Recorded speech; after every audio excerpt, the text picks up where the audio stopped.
Hello everyone, second episode of my series where I'm redesigning the early modulars. This time to show you my Market Street 2023 model.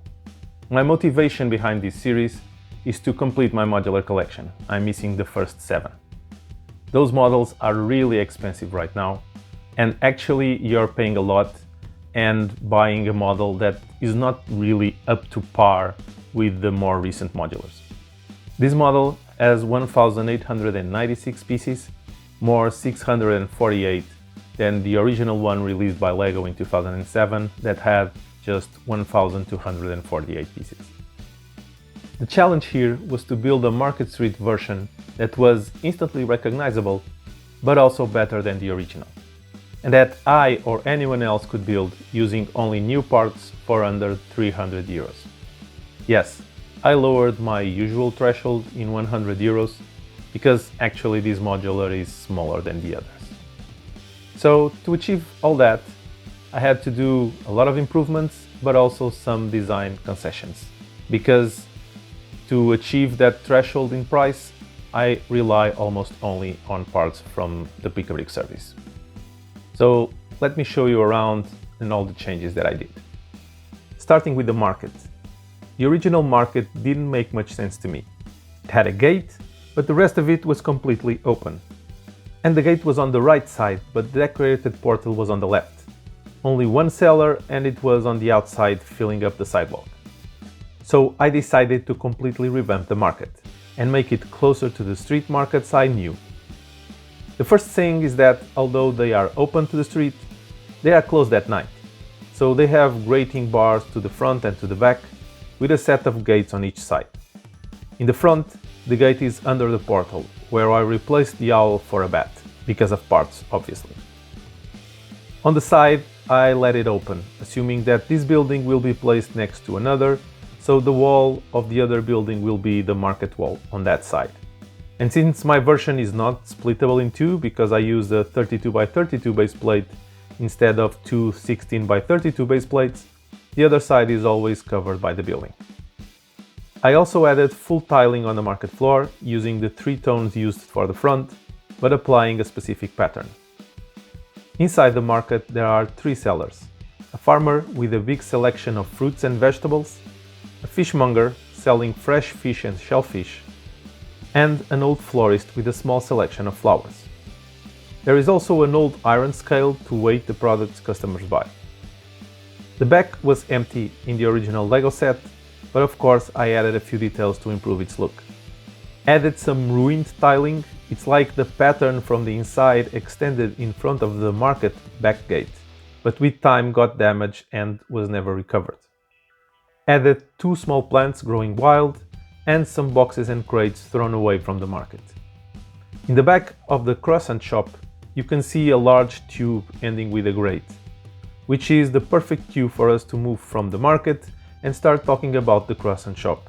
But let's start on the front, and we will return to this pipe when I show you the interior of the basement. In the front facade there are 4 differences from the original. At ground level I changed the white windows to black railing. Looks more realistic to me. I had to change the balcony railing, as the flexible elements used were not available anymore. So I built a railing with Technic pieces and bars, creating an angle to try to resemble as much as possible the curved version of the original. Here at the top of the building there was a lion head, a specific piece not available anymore and very expensive in the aftermarket. I replaced it with a brick build attempt at something similar. Not perfect, but I believe it gets the job done. Lastly, I changed all the stripped profile bricks by masonry bricks, which work much better to show the painting peeling out. Not only in the front facade, but all around the building. On the left side I also added a window on the first floor, aligned with the one in the top floor, and on the right side I changed the blue tone in the canopy on the top floor to dark blue, because I thought that using a tone of blue that was already used in the building made more sense. I also had to increase the height of the top floor by 2 plates. I don't remember exactly why, but I believe it had to do with the change I did to the way we can access the top floor. In my version, we can remove part of the wall to have easy access, while in the original model it was very hard to put minifigures there. That wasn't really a problem in the original set because the building had empty interiors, with the exception of a simple staircase that was actually placed in the center of the building, which didn't leave much space for furniture. That's why one of the first changes I did in my model was to push the stairs to the back of the building. But let's start from the basement and go up until the top floor. In the basement, I placed a large oven to make the croissants. And that's why I installed a large venting pipe going out the back. I also added some flour bags and utensils, and I left the simple stairs but glued them to the back of the building. In the ground floor, I placed a counter that connects into this wall that hides the stairs for the basement.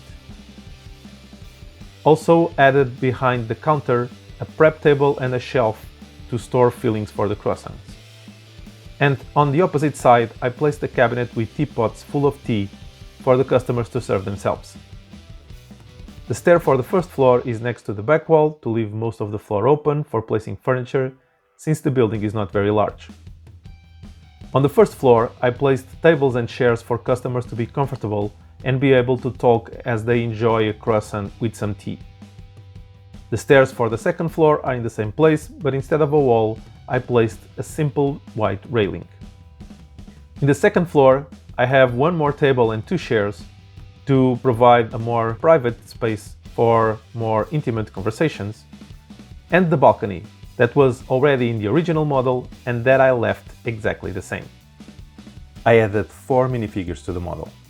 The first one is the farmer. He is wearing blue overalls with a white shirt. He is quite old, but he still has great hair, although it's all white. He also has a nice beard. The second one is the fishmonger, but from his look it's clear that he is also involved in the process of catching the fish. He has dual molded legs with orange boots and black pants. He is also wearing a red shirt with a checkered pattern. For his face I chose one with a typical Portuguese moustache. Consider it an homage to the Portuguese fishermen that bring fresh fish to the markets every morning.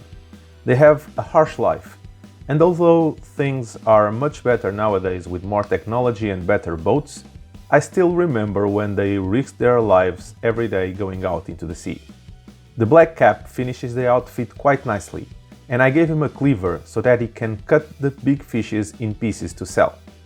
The third one is the old lady that sells flowers. She is wearing a long dark blue skirt and a light blue knitted coat with a scarf, as old ladies are always feeling cold. Her hair is grey and tied in a bun, but she wears pink glasses to set a modern touch in an otherwise classic look. The fourth minifigure is the lady that bakes the croissants. She has the usual baker jacket with white pants and the very typical baker's hat. If you want to build this model, the instructions are available on Rubricable. I'll put a link in the description. All the 1896 parts are easy to obtain. From those, only 14 are not available in the PAB service. And back in October when I bought the parts, it was only 4, but meanwhile LEGO stopped selling another 10 of those parts. But all those 14 are pretty common in Bricklink, so they are not expensive or hard to obtain. From those 14 parts, 4 are the gates for the market. Those were the only ones that were already not available when I bought the parts. Another 4 are the 1x4 tiles in medium blue. 2 are used in the canopy above the front door of the Croissant shop. Another 2 to allow the removal of the wall and part of the ceiling in the top floor. If you don't want to buy these on Bricklink, the PAB service has it available in medium azure, for example, for the canopy. I believe it's different enough to create a good contrast with the dark blue to look good, and far away enough from the medium blue from the walls of the first floor to not look weird. And for the 2 in the top floor, you can use light bluish gray to match the other 2 pieces that are used there, although it will look a bit like a light bluish gray line across almost the whole building. One is the front door of the Croissant shop. If you don't want to buy it from Bricklink, it can be replaced by a fully transparent door, although it will look a bit different. One is the black crate where the fishmonger has the fish to sell. I think it looks better in black, but you can replace it by the same part in light bluish gray, which is available in the PAP service. The remaining 4 are several parts used for the minifigures. The pants of the fishmonger, the shirt of the florist, the head of the fishmonger, and the hair of the farmer.